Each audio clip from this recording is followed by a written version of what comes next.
ให้มันเข้าอีกแล้ว วันนี้นะคะมันนะคะจะมารีวิวสกุชชี่ที่เป็นสัตว์โอเคตามมาตากล้องคือเดิมนะคะคือตากล้องไปซ้อมรำเพราะว่า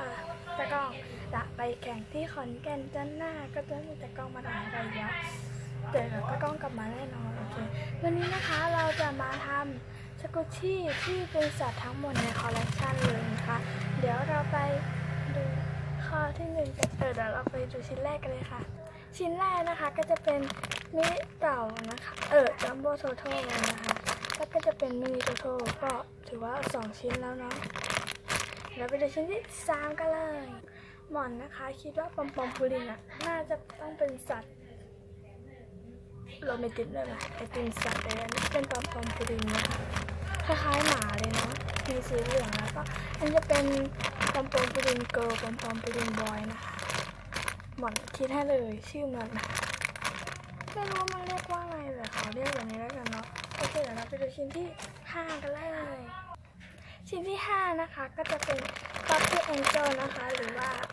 สุนัขนั่นเองเนาะหรือน้องหมา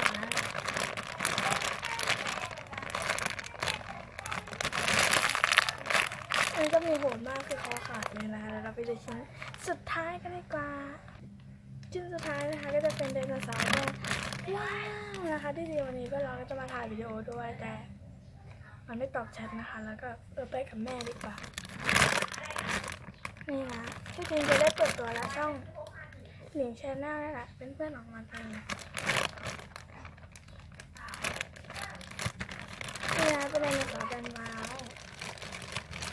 มันไม่รู้ว่าอันเนี้ยมันจะถือว่าเป็นสัตว์หรือเปล่าเป็นลิงกับกบเป็นสกีนะไม่รู้ว่าเป็นสัตว์หรือเปล่านะคะแต่เขา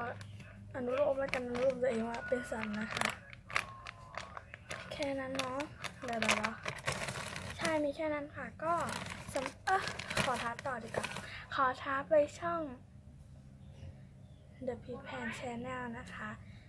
แล้วก็ช่องอะไรวะเดี๋ยวจำชื่อช่องไม่ได้ มันเป็นช่องของน้องกรเป็นช่องที่ติดตามเราคือเหมือนกันแต่น้องเขาไม่มีสกุชชี่ไงช่องไหนดีวะอันขอท้าเป็นเดอะพิทแพนช่องเดียวแล้วกันเนาะเดี๋ยวขึ้นให้ตรงนี้ไงเดอะพิทแพนชาแนลน้องแพรนี่สกุชชี่ที่เป็นสัตว์แล้วกันถ้าน้องแพรไม่มีไม่ต้องรับก็ได้พี่ไม่ว่ากันนะคะเดี๋ยวขึ้นให้ตรงนี้นะคะเดอะพิทแพนชาแนลโอเคค่ะก็